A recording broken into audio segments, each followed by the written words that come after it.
Alright, so half close your laptop, eyes up here.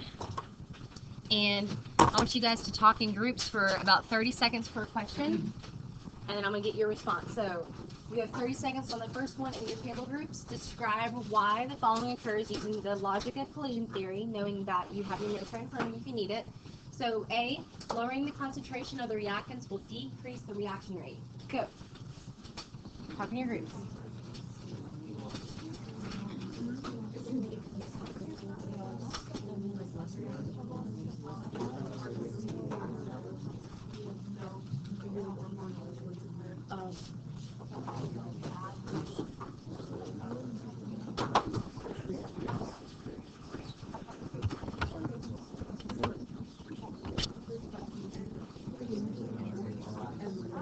All right, back to me. So, let's go. Lindsay's group right back here. Lowering the concentration will do what? So that's the statement, but you're telling me why. Because if you put more particles in, there'll be more collisions. Okay. Basically, if you say that less particles, less collisions means less collisions means lower the rate. That's what we're looking for. Okay, so lower the particles, lower the collisions. It's all about those collisions, right? Will decrease the rate of reaction. Beautiful. Gases react more quickly than solids. 30 seconds.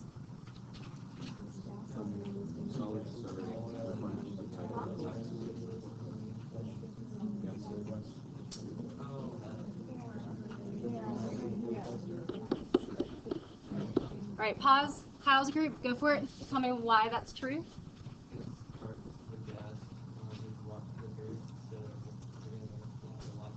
Okay, I'm going to use the word a lot more, meaning more frequently. Okay, so we use some terms that maybe clarify what you're saying there. So gases have higher what? Kinetic energy. That's what we're looking for. Okay, so higher kinetic energy means that they're going to collide with more frequency. And that might give you some indication that the solids wouldn't have as much kinetic energy, so they wouldn't collide as frequently. Good. Decrease in the temperature will cause a decrease in the reaction rate. Go. Talking in your group.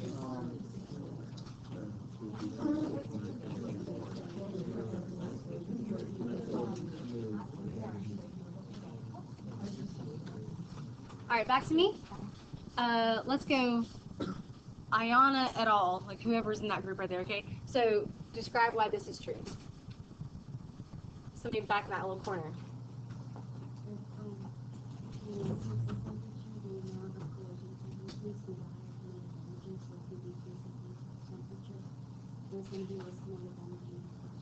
Okay, and so this is the factor that has two things you must state about it. Okay, and so we even do this in AP Chem, and most of these things will say, you know, one thing happens, one other thing happens, one cause, one effect. This one cause has two effects. Okay, so when you decrease the temperature, she said that decreases the kinetic energy. Okay, true statement. But that kinetic energy being lower means what happens to the frequency of collision, Kim? Okay, so it decreases the frequency of collision and what, Jillian? Right. So they're less likely to have enough energy to break their bonds so they can fully rearrange themselves into products, meaning they don't have enough activation energy to meet the activation energy. So decreased kinetic energy will decrease the frequency of collision, and there'll be a lower number of particles with appropriate activation energy, something like that, or energy of reaction. Okay, list 3 ways that you can generally increase the reaction rate. Go, in your groups.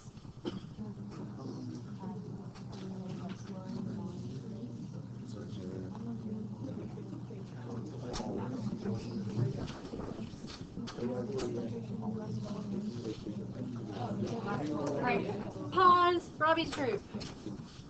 Give me 2. Okay, increasing the temperature and increasing the surface area. Now, this is a factor that a couple people messed up on when we talked about surface area before. When I increase the surface area, what does that mean I've done to my substance? What does it look like, Emily? It's more spread out, but like if I have a big chunk of marble, what would I have to do to it to increase its surface area? break it up. What's another word for break it up into small pieces? Say again. Crush it. Okay. What do we have in the back that can use to like do this with?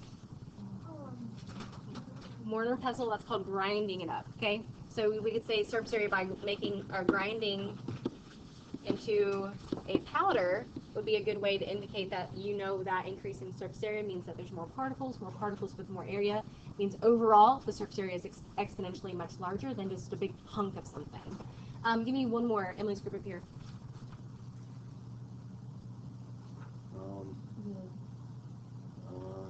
Catalyst. Awesome. Okay, so add a catalyst. Anything else? Nature of reactants. Okay, so something that might allow them to intermingle better.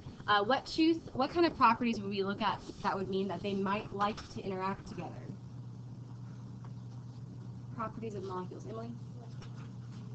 Okay, something with their electronegativity. I was going to go maybe a bit more specific.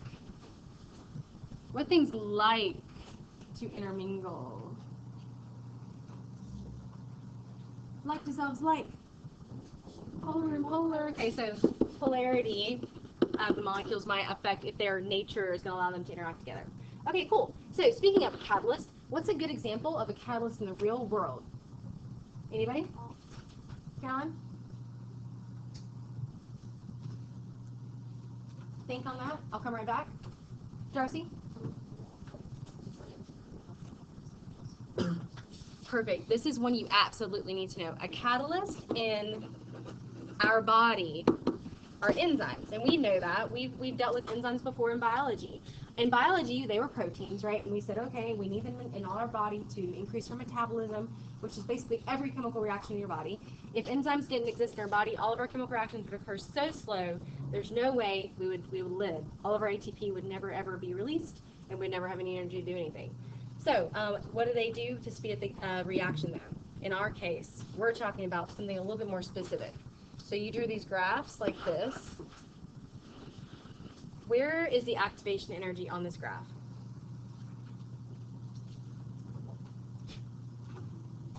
Draw it in the air for me. Go ahead, Lindsay. Right, so starting at the energy of the reactants to the top where the activated complex is, that's called the activated complex. So this right here is the activation energy, EA. And so let's say this is 50 kilojoules of energy. Let's say the energy of the products down here is 20 kilojoules of energy, and the peak up here is 100. And no, let's go 90 kilojoules. What is the amount of activation energy? What's the true value?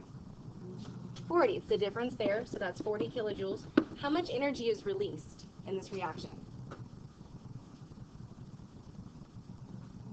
Shout it out. How much energy is released? Say it one more time. Nope. 30. Good. So how did you know that? Did you do the enthalpy of the reactants minus enthalpy of the product? Good. So this is enthalpy or energy of the reactants. We don't really care what happens between the reactants and products. We're just looking for the pure difference between the reactants and products. So energy of the reactants versus energy of products, that's 50 minus 20, that's 30 kilojoules of energy. And that would be called the delta H, or the enthalpy of reaction. And I said released, what's another way of saying energy is released from reaction? What would we call that? Exothermic, right. So exothermic reactions would be releasing, in this case, would be negative 30 or 30 kilojoules of energy is released. All right, so that's a good recap of that. Let's talk about one more thing with rates to talk about how they're expressed together. And I think, yep, right here. Okay, so this might be a little difficult to see, but I'm going to kind of read this out to you as well. So if you were traveling in a car, who can drive? Who's got their license? Okay, who's got their provisional license permit? Who's ever driven on the highway?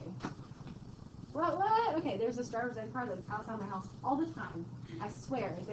They parked in front of my house yesterday. I was like, what are they doing here? They were trying to do a three-point turnaround. Poor kid. About ran over my mailbox. I was like, get out of my yard! But anyway, they I think they're in Concord,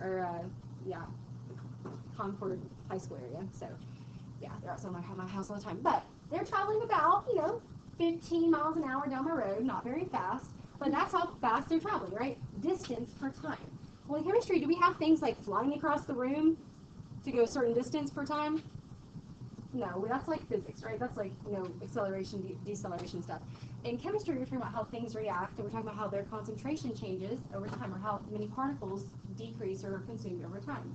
So when we describe rate in chemistry, you must know it's the change in the quantity of the reactant. So you're going to write this part down, okay?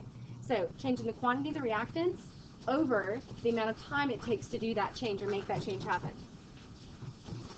So I'm saying rate, I'll write this in a different color, maybe black would be better.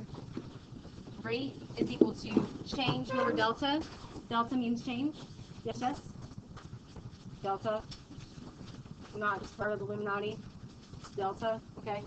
Delta is change in reactant concentration over change in time. And I'm specifying reactants right now. It very well could be, we're looking at the formation of products per time. It just depends on what we can see in a reaction. If we can't see something, like if the reactants are clear in color, I couldn't tell if they were changing over time. If the products were clear in color, I couldn't really tell if they were changing over time. But if one of them is a colorful species, then I could see that and I could actually measure their change over time. And so the way that's represented, and this is going to be represented, the connection between collision theory and equilibrium, which is the next part of the web quest, which you guys will attempt maybe a little bit more today. You're going to see graphs like this. So the way that this is represented is a graph. And I'm going to scroll down and we're going to kind of sketch this graph out for ourselves. You can do this on your web quest paper or anywhere else. So this guy right here has some axes that are important.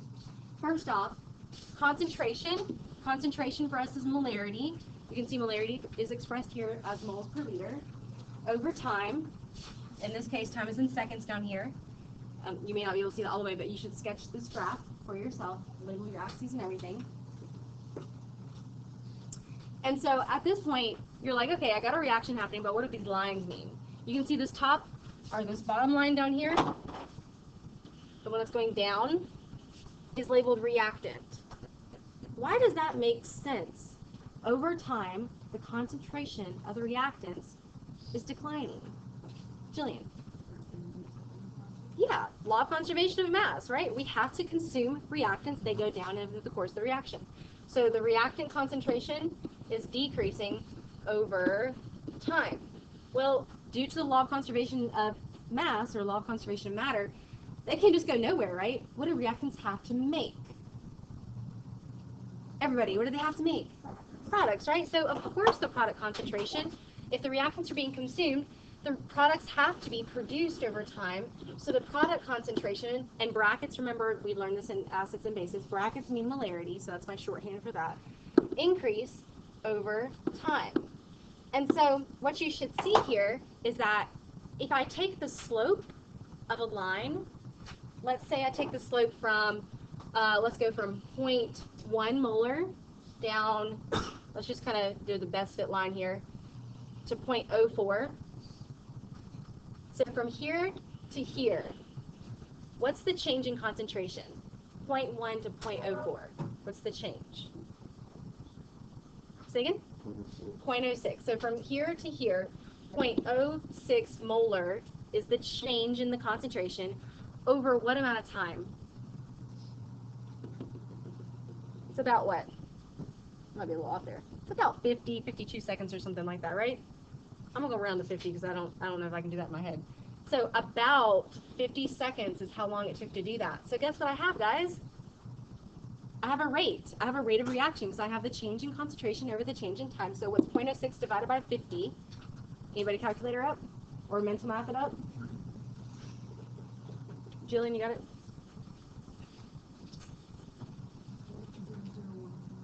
0.0012, and that's going to be molar per second.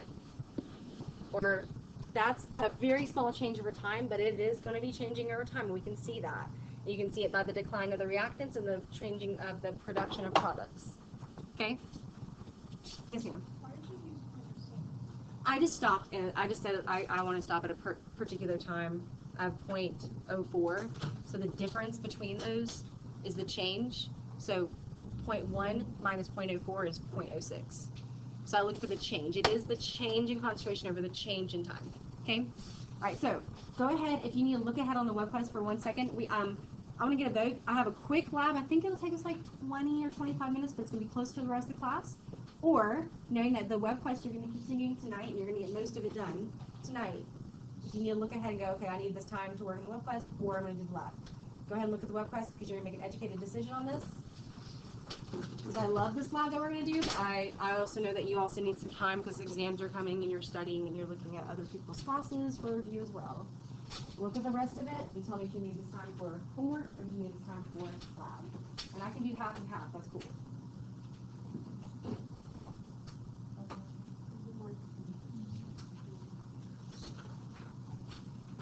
Or I can even do a demonstration. So raise your hand if you'd like to do the lab. So like I gotta get up. Raise your hand if you need time for your homework. Alright, start with your homework. If you want to do a lab, I'll put it in the back and we'll keep fighting together. Okay? So continue working a little bit. Talk, get up some. I know you guys are probably exhausted right now.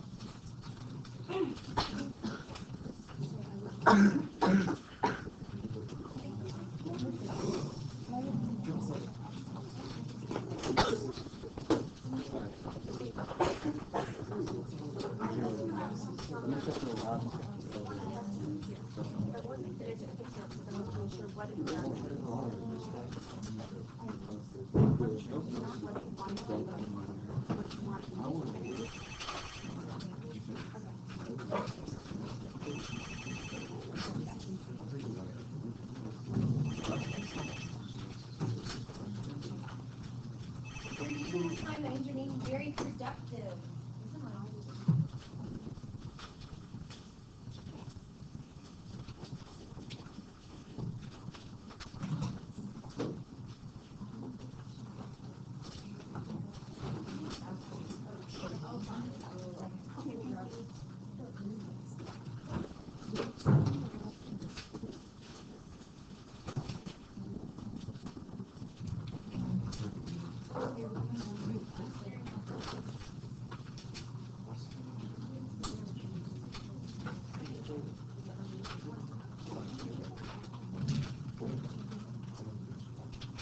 Oh, I saw this beforehand. This is here. Because I found it later after I.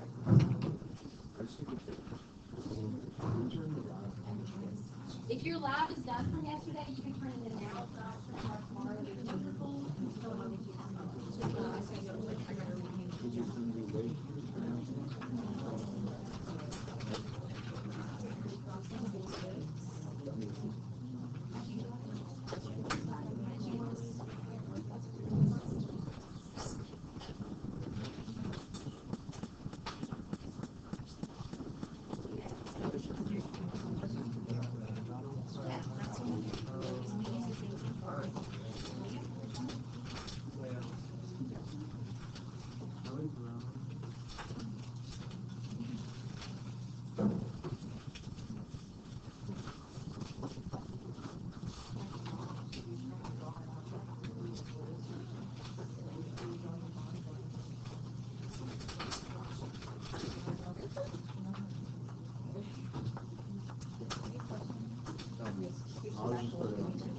All your trees are baby up.